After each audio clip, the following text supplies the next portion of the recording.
오늘은 창세기 17장 말씀을 묵상하겠습니다. 오늘 우리가 묵상할 문제는요, 하나님께서 믿음 없는 아브라함에게 전능하신 하나님으로 나타나시고 영원한 언약을 맺으신 이유가 무엇입니까? 나는 변하지만 상대방은 변함없이 언제나 거기 서 있으며 내가 언제든지 돌아가면 그 약속을 지키는 대상이 있다면 얼마나 든든하겠습니까? 하나님이 우리를 향하여 그러하십니다. 하나님은 전능하신 분이십니다. 약속을 반드시 지키십니다. 우리 편에서만 그분의 약속을 믿고 그 말씀대로 행한다면 전능하신 하나님은 우리의 삶에 영생을 베풀어 주십니다. 오늘 본문의 말씀은 그 약속을 말씀하고 있습니다. 1절 말씀 보겠습니다. 아브라함이 99세 때에 여호와께서 아브라함에게 나타나서 그에게 이르시되 나는 전능한 하나님이라. 너는 내 앞에서 행하여 완전하라. 내가 내 언약을 나와 너 사이에 두어 너를 크게 번성하게 하리라 하시니. 4절 말씀에요. 보라, 내 언약이 너와 함께 있으니 너는 여러 민족의 아버지가 될지라. 하나님께서 아브라함에게 나타나신 때는 99세 때입니다. 86세 때에 나타나신 이후로 13년 만에 나타나신 것입니다. 하갈을 통해 낳은 아들 이스마엘이 13살이 되었다는 뜻입니다. 왜 하나님은 13년 동안 침묵하고 계시다가 아브라함이 99세가 되어서야 나타나셨습니까? 하나님께서 아브라함에게 명하신 내용을 통해 짐작할 수 있습니다. 나는 전능한 하나님이라 라고 소개합니다. 엘샤다이, 이 말은요, 못할 것이 없는 모든 것을 다 하실 수 있는 전능하신 하나님이란 뜻입니다. 하나님께서 아브라함에게 전능하신 하나님이라고 소개하는 이유가 무엇이겠습니까? 이제까지 아브라함은 온전한 믿음을 나타내지 못했습니다. 하갈과 결혼함으로 하나님께 불신을 나타냈습니다. 그리고 언약을 깨뜨려 버렸습니다. 하나님께서 아브라함에게 하늘의 비열을 보여주시며 비열처럼 그의 자손이 많게 주겠다고 약속했습니다. 그 언약의 징표로 짐승을 쪼개어놓고 그 사이로 지나갔습니다. 그렇게 언약을 맺었지만 아브라함은 시간이 조금 지나도 하나님께서 아들을 주지 않자 하갈을 통하여 아들을 낳게 함으로 그 언약을 아브라함 편에서 깨뜨려 버린 것입니다. 그래서 하나님은 아브라함과 언약을 다시 세우는 것입니다. 2절 말씀에서 내가 내 언약을 나와 너 사이에 두어 너를 크게 번성하게 하리라 라고 약속하시면서 4절 말씀에도 보라, 내 언약이 너와 함께 있으니 너는 여러 민족의 아버지가 될지라 라고 언약하십니다. 그 증거로 이름을 바꾸어 주십니다. 5절 말씀에요. 이제 후로는 내 이름을 아브람이라 하지 아니하고 아브라함이라 하리니 이는 내가 너를 여러 민족의 아버지가 되게 함이니라. 내가 너로 심히 번성하게 하리니 내가 네게서 민족들이 나게 하며 왕들이 네게로부터 나오리라. 내가 내 언약을 나와 너 및 내 대대 후손 사이에 세워서 영원한 언약을 삼고 너와 네 후손의 하나님이 되리라. 내가 너와 네 후손에게 네가 거류하는 이 땅 곧 가나안 온 땅을 주어 영원한 기업이 되게 하고 나는 그들의 하나님이 되리라. 하나님은 언약의 징표로 이름을 바꾸는 일을 먼저 하신 다음에 그 언약을 확실히 하기 위해서 하나의 언약을 더 세우십니다. 9절 말씀에요. 하나님이 또 아브라함에게 이르시되 그런즉 너는 내 언약을 지키고 네 후손도 대대로 지키라. 너희 중 남자는 다 할례를 받으라. 이것이 나와 너희와 너희 후손 사이에 지킬 내 언약이니라. 너희는 포피를 베어라. 이것이 나와 너희 사이의 언약의 표징이니라. 너희의 대대로 모든 남자는 집에서 난 자나 또는 너희 자손이 아니라 이방 사람에게서 돈으로 산자를 막론하고 난지 8일 만에 할례를 받을 것이라. 하나님께서 여기까지 이야기할 때만 해도 아브라함은 그냥 엎드려 듣고 있었습니다. 그런데 하나님께서 5절에 이렇게 말씀하십니다. 내 아내 사레는 그 이름을 사레라 하지 말고 사라라 하라. 내가 그에게 복을 주어 그가 내게 아들을 낳아 주게 하며 내가 그에게 복을 주어 그를 여러 민족의 어머니가 되게 하리니 민족의 여러 왕이 그에게서 나리라 라고 말했을 때 아브라함은 속으로 웃습니다. 17절 말씀에요. 아브라함이 엎드려 웃으며 마음속으로 이르되 100세 된 사람이 어찌 자식을 낳을까? 사라는 90세니 어찌 출산하리요 하고 아브라함이 이에 하나님께 아뢰되 이스마엘이나 하나님 앞에 살기를 원하나이다. 지금 자신의 나이는 100세가 되었고 아내 사라는 90세가 되어 경수가 끊어진 나이인데 하나님께서는 불가능합니다. 지금 말이 되는 말씀하셔야죠 라고 속으로 웃고 있습니다. 이 웃음은 믿음의 웃음이 아닙니다. 하나님의 말씀과 그분의 능력을 믿지 못하는 웃음입니다. 그냥 지금 이미 13살 된 이스마엘도 자신의 씨를 통해 태어난 아들이니 그를 통해서나 큰 민족을 이루게 해달라고 요청하고 있는 것입니다. 그때 하나님은 다시 아브라함에게 확실하게 말씀하십니다. 19절 말씀에요. 하나님이 이르시되 아니라 내 아내 사라가 내게 아들을 낳으리니 너는 그의 이름을 이삭이라 하라. 내가 그와 내 언약을 세우리니 그의 후손에게 영원한 언약이 되리라. 이삭이란 뜻은 웃음이라는 뜻입니다. 내가 지금 나의 능력을 못 믿어서 비웃고 있지만 내년에 아이를 낳으면 진짜 웃게 해줄 것이다 라고 말씀합니다. 하나님 참 놀라운 분이시죠. 믿음 없어 웃는 아브라함에게 정말 웃게 해주시겠다고 말씀하십니다. 이것이 하나님께서 아브라함에게 99세에 나타나실 때 나는 전능한 하나님이라고 소개한 이유입니다. 나는 100세의 남자, 90세의 여자의 몸에서도 생명을 태어나게 할 수 있는 전능한 하나님이다. 나는 전능한 하나님이므로 너는 내 앞에서 완전하라 라고 말씀하십니다. 하나님은 아브라함에게 충성된 믿음을 요구하십니다. 전능한 하나님을 믿을 사람은 온전한 믿음을 가진 사람이 되어야 합니다. 대충 믿는 사람이 아니라 전능하신 하나님을 전적으로 온전히 믿는 믿음의 사람을 요구하십니다. 그 사람을 통해서 하나님은 전능한 일을 행하실 것입니다.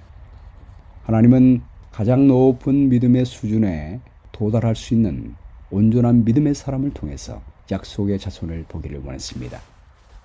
인간의 능력으로 안 되는 사람이 불가능하다고 생각할 때 전능하신 능력을 나타내기 위하여 온전한 믿음을 갖기를 원하시는 것입니다. 19절 말씀에요. 하나님이 이르시되 아니라 내 아내 사라가 네게 아들을 낳으리니 너는 그 이름을 이삭이라 하라. 내가 그와 내 언약을 세우리니 그의 후손에게 영원한 언약이 되리라. 하나님께서 그분의 언약은 변치 않는다는 사실을 말씀하기 위하여 영원한 언약이란 말씀을 주십니다. 그 영원한 언약의 징표로 할례를 받게 하십니다. 언약은 쌍방간에 이루어지는 것입니다. 한편만 어기면 언약은 깨어질 수 있습니다. 아브라함과 하나님은 이미 언약을 맺은 적이 있었죠. 짐승을 갈라놓고 그 사이를 지나가므로 서로 언약을 맺었지만 아브라함이 하나님의 약속을 기다리지 못하고 하갈을 통해 이스마엘을 낳음으로 말미암아 언약을 깨뜨렸습니다. 이제 하나님이 아브라함에게 언약을 세우면서 언약의 징표로 이름도 바꾸며 할례를 주면서 영원히 끊어지지 않는 언약을 주시겠다고 약속하고 있습니다. 물론 이 언약 자체를 동의하지 않으면 언약은 끊어집니다. 14절 말씀에 할례를 받지 아니한 남자 곧 그 포피를 베이지 아니한 자는 백성 중에서 끊어지리니 그가 내 언약을 배반하였습니다. 아예 할례를 받지 않으면 언약이 끊어집니다.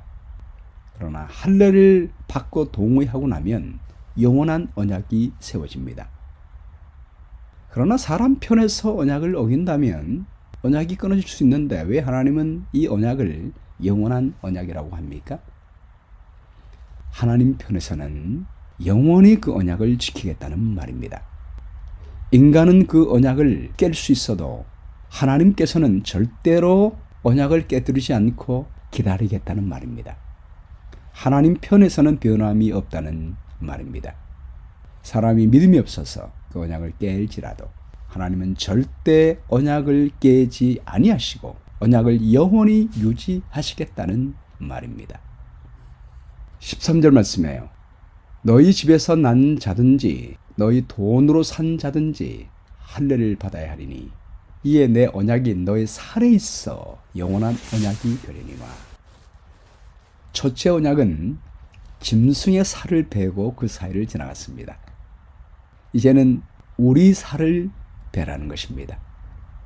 이 언약이라는 의미 자체가 자르다, 베다라는 의미입니다. 이제 우리 살을 베는 것은 우리 몸을 볼 때마다 하나님과의 언약을 절대로 잊지 말고 기억하라고 하는 것입니다. 우리 하나님은 약속을 절대로 잊어버리지 않습니다. 문제는 우리 사람들이 하나님의 약속을 잊어버리는데 문제가 있습니다. 하나님은 그 약속을 잊지 말라고 이름도 바꿔주시고 그 이름을 부를 때마다 기억하라고 말씀하시며 아예 살을 뱀으로 말미암아 하나님의 영원한 언약을 기억하라는 것입니다.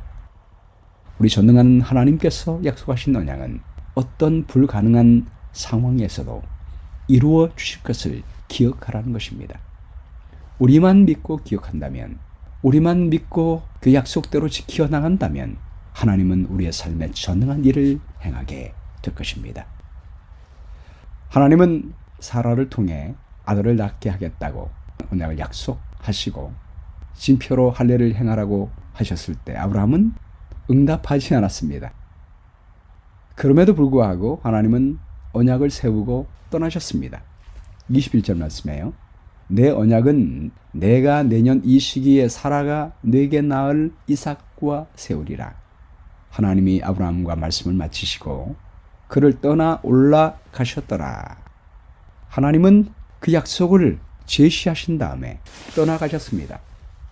아브라함이 할례를 받으면 그 언약은 이루어질 것이고 아브라함이 언약의 조건을 이행하지 않는다면 언약은 이루어지지 않을 것입니다.